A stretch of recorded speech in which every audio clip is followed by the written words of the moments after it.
মা আমি বলছি তোমাকে সাপে কামড়ায়নি, ছেলে সাপে কামড়াইলে আরো ভয়ে মরে যাবে, আতঙ্কে কাঁদবে যে তোমাকে সাপে খায়নি, তোমাকে ছুচিয়াতে খাইয়াছে গো বেটা। আর আমি বলছি আমার ওই সাপি কামড়াইছে। তাই বলে ছেলের হাত দেখছি তো কালো ঝিক রক্ত। তো সাপটা কি সাপ ছিল বলে ধারণা করছেন? ওই কালা সাপটা বলছে। তারপরে আপনারা সাপটাকে কি করলেন? সাপটাকে ধরলাম। কি করে ধরলেন? হাত দিয়ে। ও কামড়ানোর পর সাপটা মানে পালিয়ে যায়নি? না, ও যে ঘরে কামড়াইছে আপনার সেই ঘর থেকে পাশের ঘরে সাপটা আমরা পাই, দিয়ে আপনার লাঠি দিয়ে চাপিয়ে ধরে বস্তায় ভরে ও সাপ আপনার বহরমপুর পর্যন্ত নিয়ে গেছিল।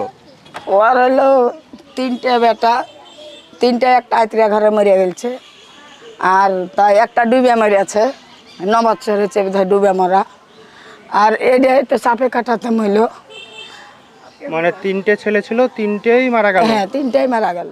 শুনলাম যে আপনার 3টে ছেলে ছিল, 3টেই নাকি পরপর মারা যায়। 3টাই মারা গেছে আমার পর। কিভাবে মারা গেছে একটু বলুন। একটা ডুবে মরিয়াছে 12 বছর, একটা পেটের হইয়া অমনি মরিয়াছে। আবাই বেটাও আমার 9 বছরে মইল।